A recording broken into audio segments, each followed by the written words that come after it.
Nahahayag sa salmong tugunan ang buod ng mga pagbasa sa araw na ito. Mapalad ang umaasa sa Panginoon tuwina. Sa Diyos ba natin ilalagak ang ating pag-asa at pagtitiwala o sa kasulukuyan, sa ibang tao, sa mga hula, o sa katanyagan?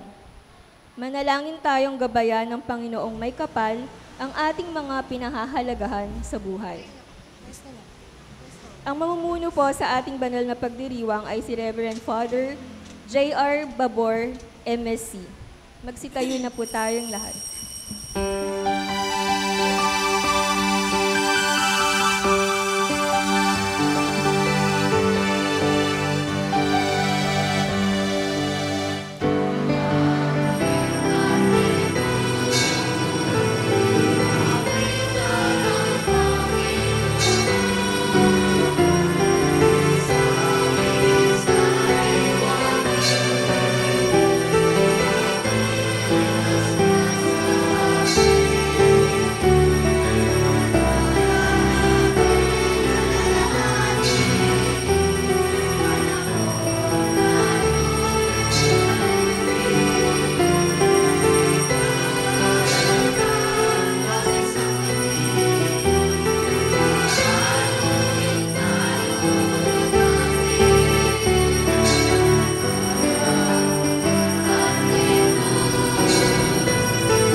Sa ngalan ng Ama at ng Anak at ng Espiritu Santo. Amen. Ang pagpapala ng ating Panginoong Hesukristo, ang pag-ibig ng Diyos Ama, at ang pakikipag-isa ng Espiritu Santo naway sumainyong lahat. At sumayo rin. Mga kapatid, sa ating pagdiriwang ng banal ng Eucharistia, hingin natin sa Panginoon ng mga biyayang ating kinakailangan at isama din natin sa ating panalangin ang mga intensyon ng ating mga kapatid sa kanilang mga pangangailangan, lalo na sa kalusugan. Tinipon tayo bilang kaanib ng angkan ng Diyos, kaya dumulog tayo sa mawaing Panginoong nagpapatawad na lubos. Sinugong tagapagpagaling sa mga nagsisisi, Panginoon, kaawaan mo kami.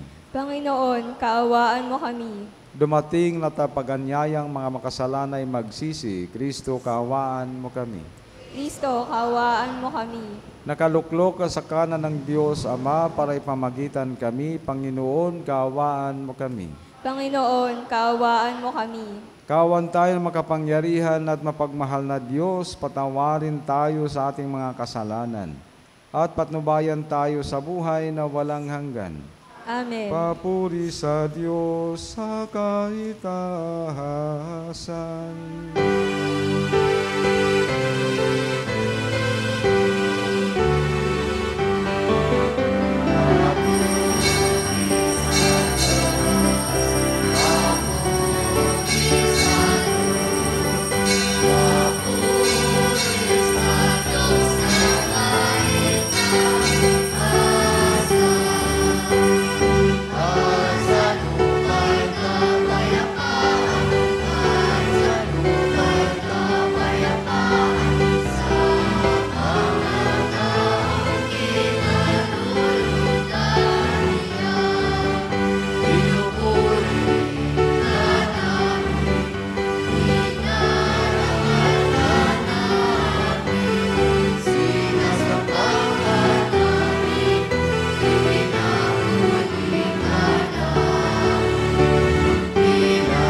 Manalangin tayo.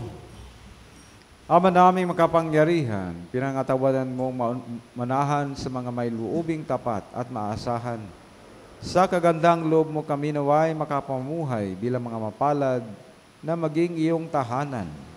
Sa pamamagitan ni Jesucristo, kasama ni Espiritu Santo, magpasawalang hanggan. Amen. Magsiupo po tayo. Hindi kasalanan ang magtiwala sa kapwa, ngunit maling ilaan ang buong tiwala at pag-asa sa tao o sa kanyang mga gawa. Ang taong naglalagak ng kanyang buong pagtitiwala at pag-asa sa Diyos ay pagpapalain. Ang salita ng Diyos mula sa aklat ni Propeta Jeremias. Ito ang sinasabi ng Panginoon. Parurusahan ko ang sinumang tumatalikod sa akin at ang magtitiwala sa kanyang kapwa sa lakas ng mga taong may hangganan ng buhay. Ang katulad niya ay halamang tumutubo sa ilang at sa lupang tigang at sa lupang maalat na walang ibang tumutubo. Walang mabuting mangyayari sa kanya. Ngunit maligaya ang taong nananalig sa puon, pagpapalain ang umaasa sa kanya. Ang katulad niya ay halamang nakatanim sa tabi ng batisan. Ang mga ugat ay patungo sa tubig. Hindi ito manganganib kahit dumating ang tag-init. Sapagkat mamamalaging luntian ang mga dahon nito. Kahit di umulan ay wala itong alalahanin. Patuloy pa rin itong mamumunga. Ang salita ng Diyos. Salamat sa Diyos. Mapalad ang umaasa sa Panginoon tuwina. Mapalad ang umaasa sa Panginoon tuwina. Mapalad ang taong hindi naaakit niyong masasama upang sundan niya ang kanyang payo't maling halimbawa. Hindi sumasama sa sinumang taong ang laging adhikay, pagtawanan lamang at kahamak-hamakin ang Diyos na dakila. Nagagalak siyang laging magsaliksik ng banal na aral. Ang utos ng poon siya'y nabubulay sa gabi't araw. Tugon, Mapalad ang umaasa sa Panginoon tuwina. ang katulad niya ay isang poong kahoy sa tabi ng batisan. Sariwa ang dahon laging namumunga sa kapanahunan. At ang anumang gawin ay natitiyak sa kanyang magtatagumpay. Tugon, Mapalad ang umaasa sa Panginoon tuwina. ngunit ibang-iba ang masasamang tao, iba ang kawangis. Siya'y nagtatangay ng may padpad kung hangin umiihip. Ang taong matuwid ay Panginoon ang siyang mag-iingat, ngunit kailanman ang masasama ay mapapahamak. Tugon, Mapalad ang umaasa sa Panginoon tuwina. Dahil sa pilosopikal na pananaw ng mga sinaunang Grego, may ilang miyembro ng simbahan sa Korinto ang hindi makapaniwala sa muling pagkabuhay ng mga namatay. Ang muling pagkabuhay ni Kristo na siyang saligan ng mabuting balita, ang patunay na mayroong muling pagkabuhay ang mga tao. Ang salita ng Diyos mula sa unang sulat ni Apostol San Pablo sa mga taga-Korinto.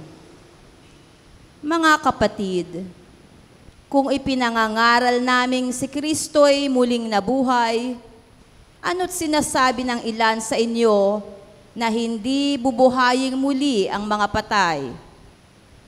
Kung hindi bubuhaying muli ang mga patay, hindi rin muling binuhay si Kristo. At kung hindi muling binuhay si Kristo, kayo'y hindi pa nahahango sa inyong mga kasalanan. At walang katuturan ang inyong pananampalataya. Hindi lamang iyan, lilitaw pa na ang lahat ng namatay na nananalig kay Kristo ay napahamak. Kung ang pag-asa natin kay Kristo ay para sa buhay na ito lamang, tayo na ang pinakakawawa sa lahat ng tao. Ngunit ang totoo, si Kristo'y muling binuhay bilang katibayan na muling bubuhayin ang mga patay. Ang salita ng Diyos. Salamat sa Diyos. Magsitayo po tayo.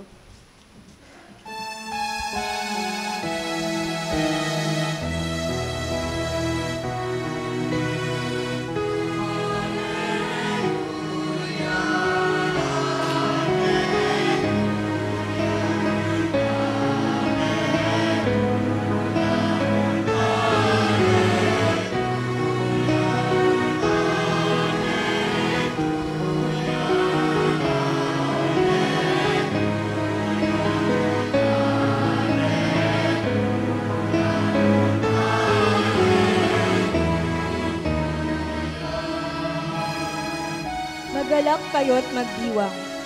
Malaki ang nakalaang gantimpala ninyong tanan.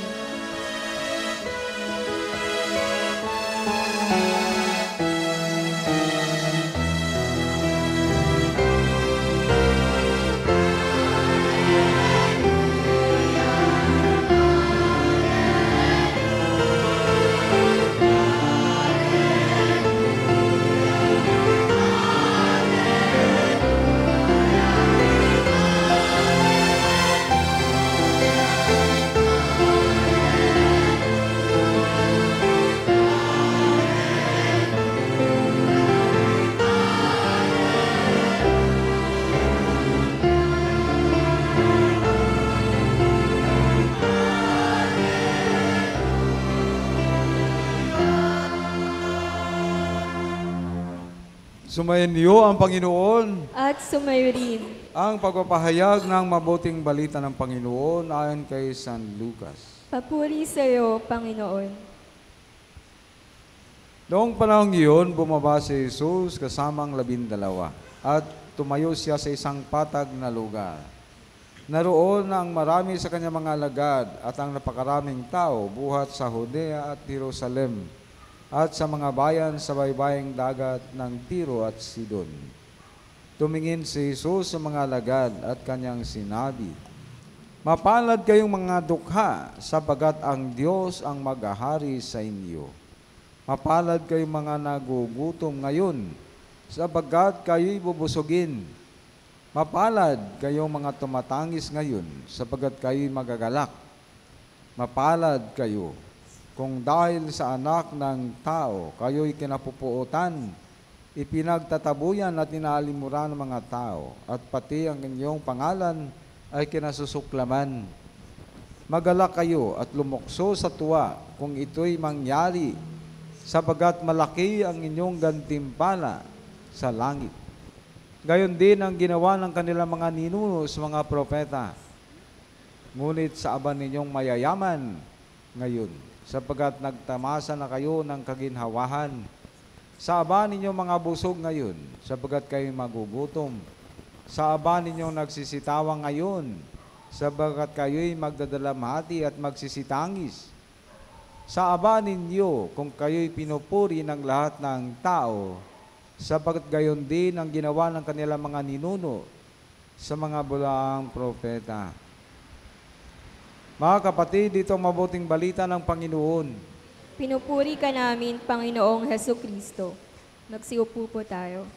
Magandang umaga po sa inyong lahat, mga kapatid. Magandang umaga din po, Father. Ang sabi po ng Panginoon ngayon sa Ebanghelyo ay mapalad kayo. Andito na naman tayo sa mapalad. Kaya pwede bang batiin ninyo yung katabi sa kanan, mapalad ka. Palad ka. Sa kaliwa naman, malapad ka. Malapad. Kasi magkarugtong kung kayo tayo mapalad, malapad. Pero ang problema lang kung malapad ang bilbil. Hindi malapad ang puso at saka kalooban at isip para sa Panginoon. Kaya mga kapatid, ito pong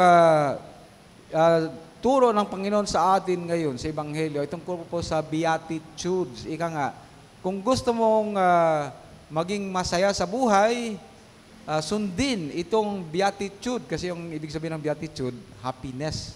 No? Yung, di ba, sinasabi natin, kung gusto mong sumaya, gawin mo ito. Ayan yung mga patalastas ngayon. Gusto mong sumaya, obey your thirst. Kasi nga, mayroong patalastas ng soft drink. Parang ganun yung, ano doon, yung bang sa ating isip, pag ang kasiyahan ay pag-uusapan, ay dapat ay gawin natin ang mga bagay-bagay. Kaya lang, ang sinabi ng Panginoon sa atin ngayon, sorry po, inuubo ako. Hindi ako masaya sa electric fan. Hindi ako mapalad.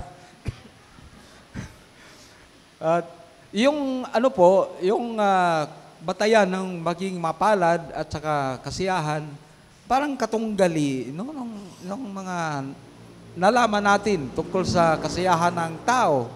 Kasi po, sinasabi, pag gusto mong sumaya, dapat marami kang pera. Gusto kang maging, yung bang, kontento sa buhay. Ayan, dapat marami kang makakamit na mga ganito. Yung mga karangyaan, yung mga karangalan, yung kapangyarihan. Iyan po mga hinahangad ng tao.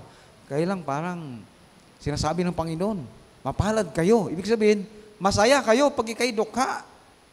Sabagat maghahari ang Diyos sa inyo. Ay ito nga. Kasi pag ang tao ay punong-puno ng kanyang sarili, punong-puno ng hinahangad ng mga kayamanan, pera, yung mga karangalan, yung magtitingalain sa mga tao na ikay ganito, ganyan, o di ba mayroong kapangyarihan, panahon ng eleksyon, tumatakbo ang mga karamihan, gusto nilang magkaroon ng kapangyarihan. Pero para saan? Yun nga po ang tanong.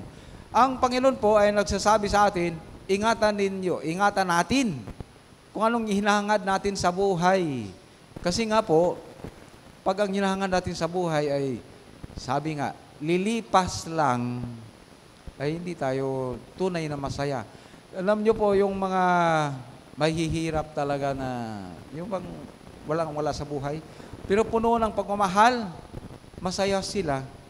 Yung karamihan po sa mga nakilala ko sa mga urban poor na sa depressed area, kahit po simple lang ang buhay, pinagmamahalan naman sila ng mga membro ng pamilya. Kaya po, meron ba silang kasiyahan? Masaya sila sa buhay. Sabi nga, kahit saging ang kinakain, basta labing. Talaga naman. Magmamahalan. Masaya kapag may love. Kapag diriwang lang natin ng Valentine's Day, yun yung yung pinagtuunan natin ng pansin, yung pagmamahal. Kaya lang yung pagmamahal po ay para po sa kapakanan ng ating minamahal. Hindi po yun yung para sa sarili. Kaya yung pagmamahal ng Diyos na atin pong gagawin ay pagmamahal natin sa kapwa na magbubunga po ito ng kapayapaan sa puso, yung pagkakaunawaan, pagkakaintindihan. Kaya ang tao pag dukha sa kanyang puso at sa kanyang isip, kahit nga po hindi naman ibig sabihin na pag dukha, automatic na yun, pinagpaala. Kung mayaman naman, hindi. Sa turo po ng ating banal na kasulatan, yun bang kung meron ang tao, kung anong meron siya, yaman ba yan, o kapangyarihan, o karangalan, ay gagamitin para po sa kabutihan. Kung gagamitin po ng mga yun para sa kapakanan lamang ng kanyang sarili, yun po ang hindi naaayon sa mata ng Diyos. Kasi nga po, dapat ang bawat puso ng tao ay may kadukhaan. Ang ibig sabihin, kung meron po tayong tinatawag na kadukhaan, uunahin natin siya. Hindi po yung mga bagay-bagay na yung mga hahatak sa atin palayo sa Diyos. Kaya, halimbawa, 7 araw binigay sa atin ng Diyos, 1 araw lang yung hiningi niya, itong misa ng bawat linggo, 1 oras lamang po yung misa. Minsan hindi pa natin maibigay kasi kadami-daming pinag-aabalahan. Ay, sale ngayon sa mall, may 30%. Pupunta muna ako dun. Ay, nakalimutan lang magsimba. Di ba? May magandang siguro, may update, may bagong balita. Si Kumare, napunta sa kapitbahay, ayun, nagmarites. naunang magmarites. Hindi naman po ibig sabihin ng pagmamarites ay talagang hindi maganda. Meron pong ginagawang kukwentuhan na nagpapataas, no, ng kapwa. Halimbawa, alam mo, yung anak ni kumare, yung kapitbahay namin, ang galing-galing, honor, siguro maging successful ang bata na yun. Pinag-usapan po yung kakilala sa magandang paraan. Yun po yung magandang pagmamarites. Hindi po yung, alam mo yung ginagawa niya, alam mo yung sikreto niya yun eh. Isasabihin ko sa atin lang ha. Hanggat nasisira na yung kredibilidad ng kapwa, yun pong hindi maganda. Yung mga pinagkaabalahan natin. O di ba, sa halip na magsimba, ay nakipaglaro muna ng tungit. Ayan, nandun, nauuna sa tungit. Lalo na po pag linggo, yun po yun. Dapat inilaan natin sa Panginoon. Yung family day, kaya maganda pong maging ugaliin sa pamilya na magsimba bilang pamilya. Kasi nga po, sabi ni Father Patrick Peyton, the family that prays together, stays together. Magkakaisa po kasi pagpapalain, maging mapalad ang bawat pamilya kung laging nagdadasal. No, unahin ng Diyos. Sabi nga ng Panginoon, seek ye first the kingdom of God and everything will be given to you. Kaya kung unahin natin siya, maging mapalad tayo at maging malapad yung ating buhay ng biyaya. Kaya mga kapatid, ito po yung turo ng Panginoon itong ating Ebanghelyo tungkol sa beatitude. Mapalad kayong mga nagugutom ngayon. Ibig sabihin, tayo pa yung nagugutom sa salita ng Diyos. O di ba, ano man ang ginagawa natin sa buhay, no, para po ay maging satisfied. Satisfied ang puso natin. Kaya lang, mga bagay-bagay na hindi naayon sa kaharian ng Diyos, hindi nga po tatagal. Kaya akala natin, no, yung meron po akong mga kakilala mga mayayaman, yung may kaya sa buhay. Sa bayan po namin, mayroong isang pamilya doon, mga doktor po yung magulang, at 5 silang magkakapatid. Very close po sa magulang ko kasi magkumari-kumari sila doon. Kaya mga bata pa kami, nandun, punta kami sa bahay nila. Yung magkakapatid, 3 yung naging doktor din, 2 yung naging businessmen. Ay, yung mga kapatid na yun. Ngayon, namatay po yung yung kanilang tatay, sumunod naman yung nanay. Ang problema, pinag-aawayan na ng mga kapatid yung mana. Magbabarilan na sila. Sabi ng bunso, akin yung kasi gusto niya yung strategic location ng mga sindero kasi sila, yung mga pamilya na yun. Akin yung lot na yan. Ayaw pumayag nung isa. Sabi niya, sige, magbabarilan tayo. Sabi ng panganay, Father, sana hindi na kami pinagmanahan ng ganito. Hindi sana kami magkaaway-away. Sana sapat lang. Yung anuman ang meron, maging masaya naman ang buhay. Ngayon, para daming magpapatayan. Kaya po, akala natin, pag ganyan ang buhay ng tao, meron na sa kanila yung lahat. Yung pera, yaman. Akala natin, okay na. Hindi po. Kung wala ang Diyos sa kanilang buhay, kung meron naman tayo, kung nandyan ang Diyos, yan, masayang buhay. At saka, madali tayong mag-share, no? Kung ang ating pananaw sa mga biyaya ng Diyos, ang Diyos ang may-ari, tayo lang po ay mga stewards, nangangalaga ng kanyang biyaya. Kaya meron po sa buhay na madaling tumulong. Yan po yung naaayon, no? Sa itong sinasabi ng Panginoon, mapalad. Mayaman ka nga, tapos no, yung mga sakim, selfish. Kahit sa pamilya, selfish. Nag-aaway lagi pag ganyan. Maganda naman ang bahay, mansyon. Siguro meron po kayong mansyon. Hindi naman ibig sabihin na pag maganda ang bahay, mansyon, a house is not necessarily a home. Ibig sabihin, ang bahay na maganda, hindi naman ibig sabihin na tahanan yun. Kasi pang nakatira doon, laging namang nagbabangayan, laging nag-aaway. Eh hindi yung tahanan. Kaya nga, watak-watak din yung mga anak. Saan na pupunta kasi hindi nagkakaroon ng yung kapayapaan yung sa bahay. Yan po, kung wala talaga ang Diyos sa buhay natin, yan ang mangyayari. Eh, mayroon ka namang pera, pambili ng waterbed. Meron pa kayong waterbed? Nag-bless po ako ng bahay.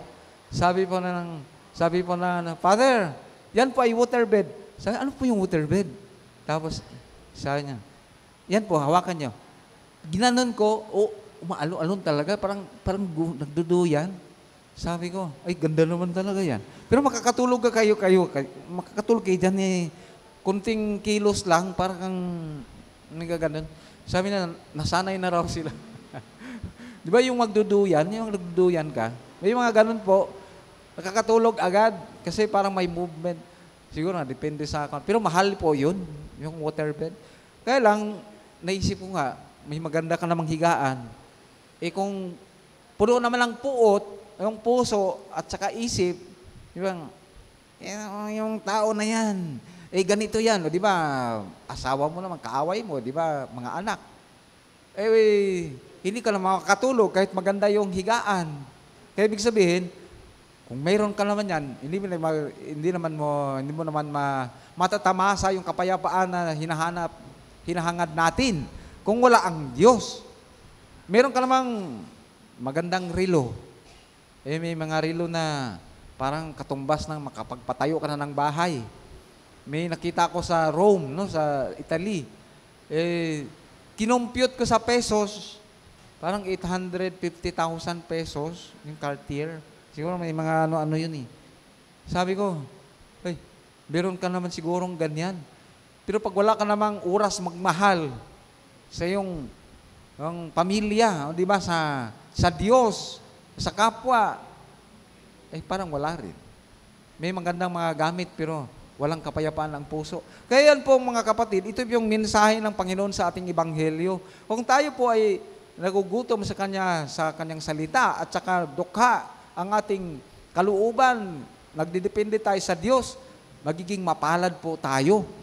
At ito po yung paalala sa unang pagbasa, ito po yung sinasabi na huwag kayong magtitiwala sa mga taong yung magaling. Kasi sila po ay katulad ng bawat isa. May hangganan po yan. Ayan, may mga taong tumatakbo ngayon sa eleksyon. Yun ang sila'y nagsasalita ng ganito. Eh, minsan nagtitiwala tayo, di ba? Tinanggap pa natin yung mga binibigay nila. Eh, babawiin naman nila yun pag sila nakaupo na. Kaya yung mga taong ito, kung tayo nagtitiwala, sana hindi yung mga bagay-bagay na makukuha natin. O di ba? Yung pinaniwalaan talaga nating magsilbi sa bayan, yung mga para sa kapakanan no, ng bawat isa. Paalala po sa unang pagbasa po yun. Huwag po tayong lubos na magtitiwala sa mga taong ganyan kung ang puso din na iwala ang Diyos. Kaya sana piliin natin yung madasalin, yung laging nagsisimba, nagdadasal. Kasi po yun pag kailangan ng tao para siya manatiling mapalad. Kung tayo po ay nakatuon sa Diyos, mapapalad tayo lagi at manatili tayong malapad ng kanyang biyaya. Amen! Kaya magsitayo tayong lahat at ipahayag natin ang ating pananampalataya. Sumasampalataya ako sa Diyos, amang makapangyarihan sa lahat, na may gawa ng langit at lupa. Sumasampalataya ako kay Jesucristo, isang anak ng Diyos, Panginoon nating lahat. Nagkatawang tao sa lalang ng Espiritu Santo, ipinanganak ni Santa Mariang Birhen, pinagpakasakit ni Poncio Pilato, ipinako sa krus na matay inilibing, nanaog sa kinaroroonan ng mga yumao, nang may 3 araw na buhay na mag-uli. Umakyat sa langit, naluluklok sa kanan ng Diyos, amang makapangyarihan sa lahat. Doon magmumulang paririto at hukom sa nangabubuhay at nangamatay na tao. Sumasampalataya naman ako sa Diyos Espiritu Santo, sa banal na simbahang katolika, sa kasamahan ng mga banal, sa kapatawaran ng mga kasalanan, sa pagkabuhay ng muli na nangamatay na tao, at sa buhay na walang hanggan. Amen. Manalangin tayo, kami dumadalangin, Panginoon, na Diyos na aming magpapala, upang sa pamamagitan ng matiwasay na pamumuhay, mapabilang kami sa mga tunay na mapalad sa iyong paningin. Buong kababaang loob kaming dumadalangin. Ang ating isasagot sa bawat panalangin, Panginoon, dinggin mo ang panalangin ng iyong bayan. Panginoon, dinggin mo ang panalangin ng iyong bayan. Para sa mga pastol ng simbahan, patuloy nawa silang kumapit sa iyo, Ama, na siyang nagpapalakas sa kanila upang magampanan nila ang kanilang tungkuling maglingkod ng may integridad. Manalangin tayo. Panginoon, dinggin mo ang panalangin ng iyong bayan. Para sa mga nagnanais na maglingkod sa aming bayan, biyayaan mo nawa sila ng karunungan, integridad at katapatan upang matupad ang kanilang mga adhikain, lalong-lalo na yaong mga para sa lubos na may hirap. Manalangin tayo. Panginoon, dinggin mo ang panalangin ng iyong bayan. Para sa aming lahat na natitipon ngayon, tulungan mo kami sa aming adhikaing magpakabuti sa pamamagitan ng patuloy na pagmamahal sa kapwa, upang mapabilang kami sa mga taong mapapalad sa harap mo, O Diyos. Manalangin tayo. Panginoon, dinggin mo ang panalangin ng iyong bayan. Para sa mga kapatid naming pumanaw, kahabagan mo nawa sila upang ganap silang makasapit sa buhay na walang hanggan. Manalangin tayo. Panginoon, dinggin mo ang panalangin ng iyong bayan. Sa ilang sandali ng katahimikan, ating ipanalangin ang iba pang mga pangangailangan ng ating pamayanan, pati na rin ang ating pansariling kahilingan. Manalangin tayo. Panginoon, dinggin mo ang panalangin ng iyong bayan. Ama, pakinggan mo ang mga panalangin ng iyong kawan na patuloy na umaasa sa iyong walang hanggang awa.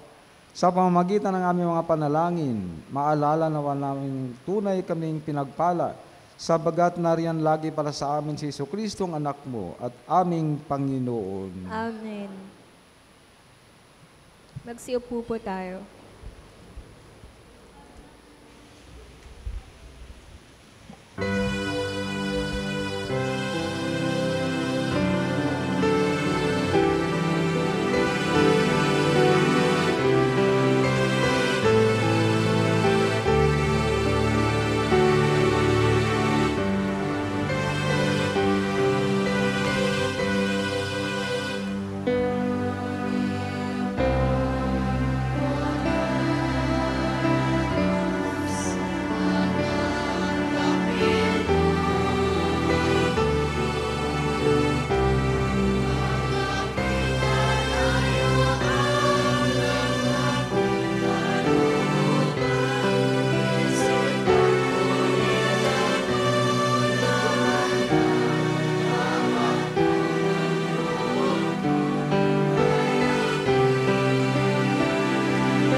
Manalangin po kayo tayo. mga kapatid upang paghahain natin ay kalugdan ng Diyos amang makapangyarihan. Pulpul- sa kapurihan niya at karangalan, sa ating kapakinabangan at sa buong sambayan niyang banal. Ama naming lumikha, kami naway dalisain at panibaguhin ang aming gaganaping paghahain. Kami naway taguyod ng gagawin namin ito sa pagnanais naming sundin ang loob mo sa pamagitan ni Jesucristo kasama ni Espiritu Santo magpasawalang hanggan. Amen. Sumayin niyo ang Panginoon, At sumayo rin. itaas sa Diyos ang inyong puso at diwa. Itinaas na namin sa Panginoon. Pasalamatan natin ang Panginoon nating Diyos. Marapat na siya ay pasalamatan. Ama naming makapangyarihan, tunay ngang marapat na ikaw ay aming pasalamatan. Sa iyong mga supling na nagtaksil ay nagbabalik ngayon sa iyong paggiliw. Bunga ng malasakit ng anak mong masunurin at ng espiriting bigay upang lahat ay kupkupin. Kami mga tinubos ng anak mong mahal ay niloob mong magtipon at magkapisan upang magsalo sa masaganang hapag ng buhay. Kasi kaisa ng anak mo at ng Espiritu Santo, ang iyong sambayan ay nagpupuri sa iyo. Nagkakapisan ngayon ang bumubuo sa katawan ni Kristo, nagkatipon ngayon ang pinananahan ng iyong Espiritu. Kaya kaisa ng mga anghel na nagsisiawit ang papuri sa nang walang humpay sa kalangitan, kami nagbubunyi sa iyong kadakilaan.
Lumuhod po tayo.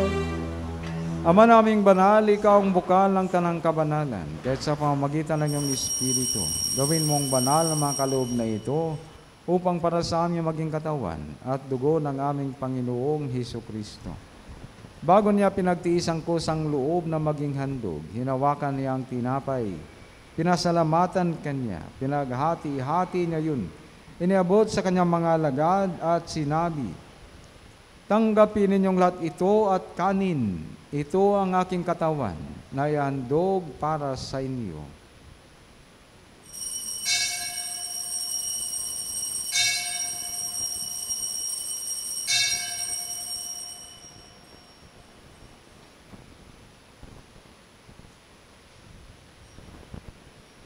Gayon din naman, nung matapos ang hapunan, hinawakan niya ang kalis, muli kanyang pinasalamatan. Iniabot niya ang kalis sa kanyang mga alagad at sinabi, "Tanggapin ninyong lahat ito at inumin. Ito ang kalis ng aking dugo, ng bago at walang hanggang tipan. Ang aking dugo na ibubuhos para sa inyo at para sa lahat, sa ikapagpapatawad ng mga kasalanan. Gawin ninyo ito sa pag-alaala sa akin."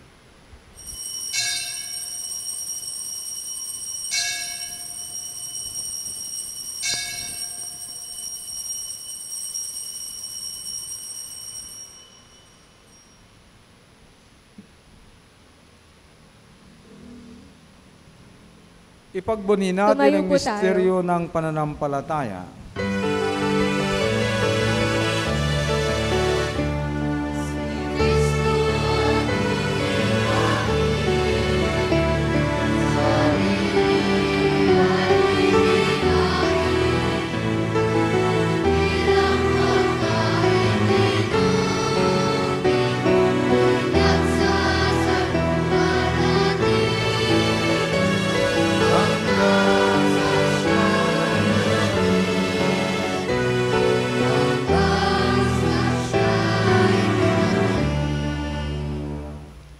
Ama, ginagawa namin ngayon ang pag-alaala sa pagamatay at muling pagkabuhay ng iyong anak. Kaya't iniaalay namin sa iyo ang tinapay na nagbibigay buhay at ang kalis na nagkakaloob ng kaligtasan. Kami nagpapasalamat dahil kaming minarapat na tumayo sa harap mo para maglingkod sa iyo. Isinasamo namin kami magsasalo-salo sa katawan at dugo ni Kristo ay mabuklod sa pagkakaisa sa pamamagitan ng Espiritu Santo. Ama, lingapin mo yung simbang laganap sa buong daigdig. Puspusin mo kami sa pag-ibig, gaysa ni Francisco naming Papa, ni Pablo Virgilio naming Obispo, ang lahat ng kaparian at ang sambayanan. Alalahanin mo rin ang lahat naming mga kapatid na naimlay, umaasang sila'y muling mabubuhay. Gayon din ang lahat ng mga pumanaw. Kawaan mo sila at patuloyin sa iyong kaliwanagan. Kawaan mo at pagindapatin kaming lahat na makasalo sa iyong buhay na walang wakas. Kaysa ng mahal na Biring Maria na ina ng Diyos, kay San Jose ng kanyang kabiyak, ng mga apostol at lahat ng mga banal, na namuhay dito sa daigdig ng kalugod-lugod sa iyo. May pagdiwang nawa namin ang pagpupuri sa ikarangal mo sa pamamagitan ng iyong anak, naming Panginoong Hesukristo. Sa pamamagitan ni Kristo, kasama niya at sa Kanya, ang lahat ng parangal at papuri ay sa iyo, Diyos Amang makapangyarihan, kasama ng Espiritu Santo, magpasawalang hanggan.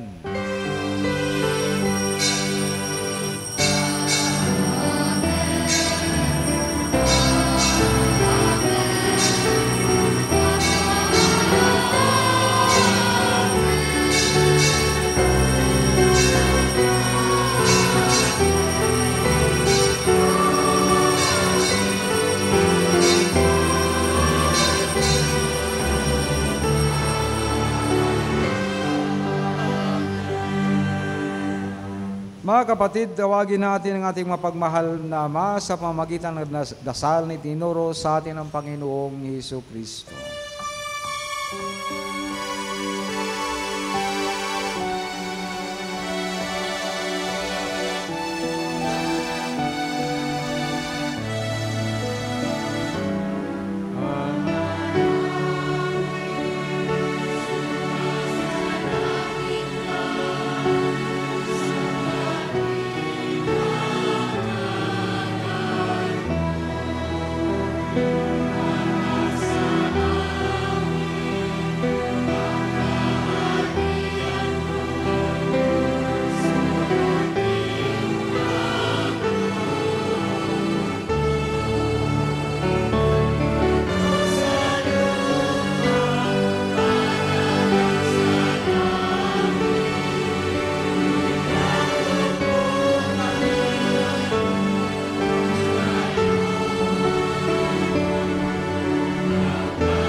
Hiniling namin, Panginoon, na kami adya sa lahat ng masama, pagkalooban ng kapayapaan araw-araw, iligtas sa kasalanan, at ilayo sa lahat ng kapahamakan, samantalang aming pinananabikan ang dakilang araw ng pagpapahayag ng tagapagligtas namin si Hesukristo.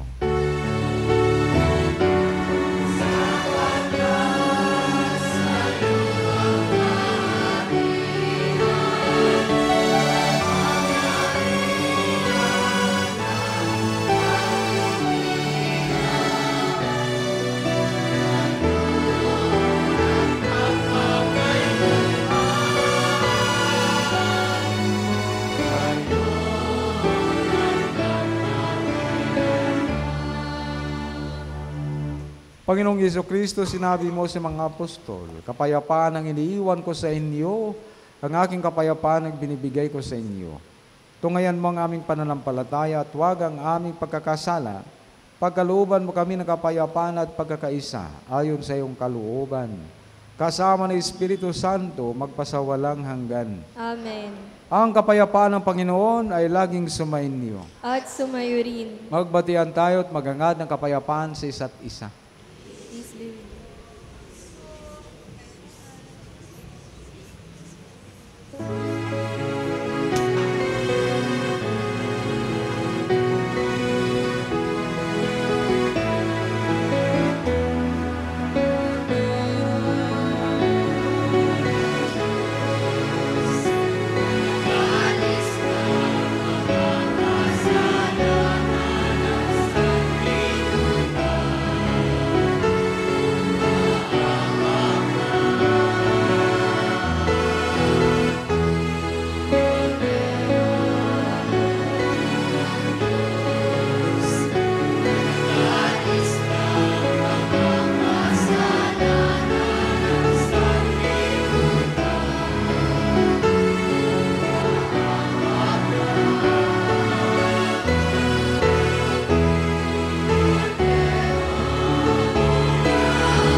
Lumuhod po tayo.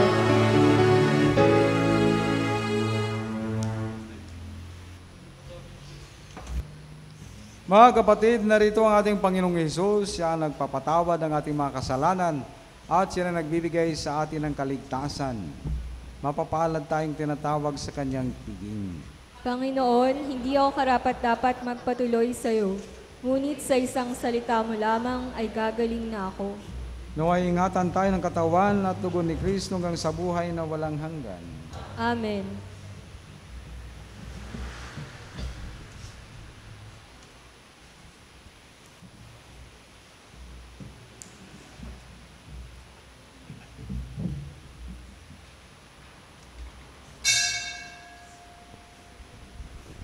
Magsitayo po tayo.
Magsitayo po tayo.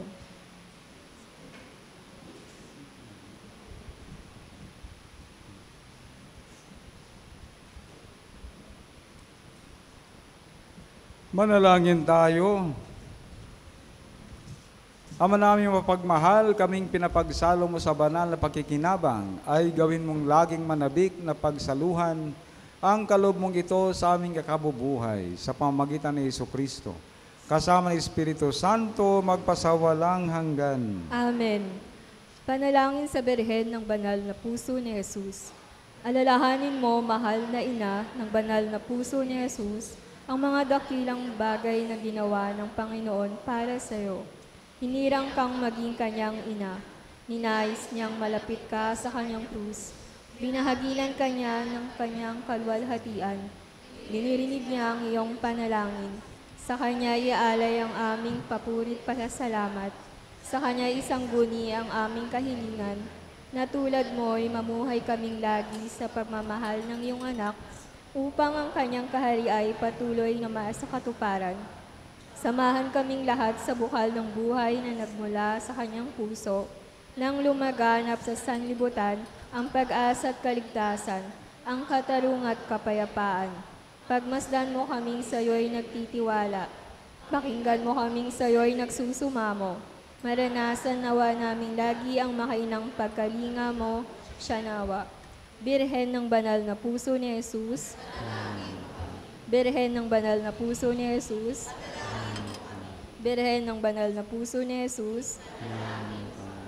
Magsiupo muna tayo para sa mga pasasalamat, paalala at paanyaya.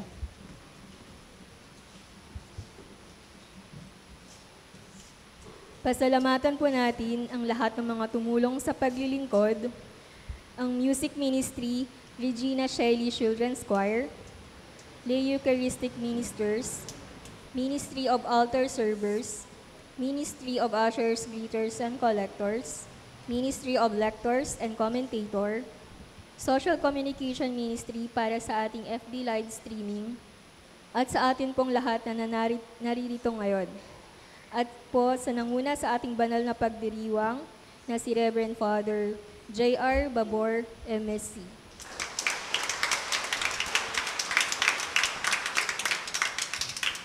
Pasalamatan din po natin ang sponsor ng ating misa ngayon, ang San Roque Chapel. At sa susunod na linggo, ang sponsor po ay ang San Juan Bautista Chapel. Paanyaya at paalala, patuloy po nating suportahan ang ating Isang Dakot program sa pamamagitan ng pag-aalay ng bigas na ating ipamamahagi sa mga kapatid nating higit na nangangailangan. Ang isang dakot mo, ang papawi sa gutom ko. Ganon din po ang ating balikhandog at mga donasyon para sa pagpapagawa at mga pangangailangan ng ating simbahan. Karagdagang announcement po, Our Lady of the Sacred Heart Mission Station, para sa mga bata na nais gumanap na anghel sa darating na salubong sa Easter Sunday, na may edad na 6 hanggang 10 taong gulang, magkakaroon po ng orientation sa February 22, 2025 sa Tahanan ni Maria. Ang bawat kapilya ay inaasahan na magpadala ng 5 o higit pa na mga bata. Sa mga nais o interesado ay makipag-ugnayan lamang po sa inyong mga chapel leaders. At pinapalahanan ang lahat ng chapel leaders na magkakaroon po ng orientation ang mga gaganap bilang apostoles. Ito po ay sa March 2, 2025, Linggo, sa ganap na 2:00 ng hapon sa Woodcraft, Bayanihan. Inaasahan po na kumpleto na ang mga apostoles ng bawat kapilya bago ang araw ng orientation. Muli, maraming salamat po.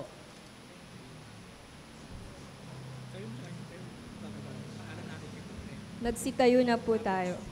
Sumainyo ang Panginoon. At sumayo rin. Magsiyuko kayo at hingin ang pagpapala ng Diyos.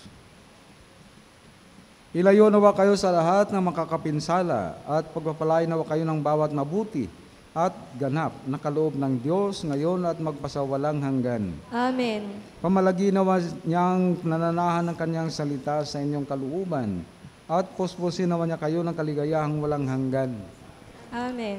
Patnubayan nawa kayo ng Diyos sa pagtahak sa kanyang landas upang lagi ninyong mabatid kung ano ang tama at marapat samantalang kayo ay naglalakbay patungo sa kalangitan na kanyang pamana magpasawalang hanggan. Amen. At pagpalain kayo ng makapangyarihan at mapagmahal na Diyos, Ama, Anak at Espiritu Santo. Amen. Mga kapatid, naialay na natin ang banal na misa. Humayo kayong taglay ang kapayapaan upang ang Panginoon ay mahalin at paglingkuran. Salamat sa Diyos. Purihin at palakpakan natin ang Panginoon.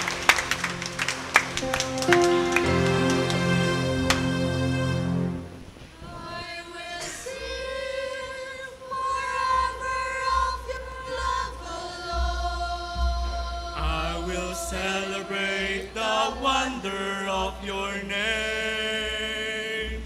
For the word that you speak is a song of forgiveness and a song of gentle mercy.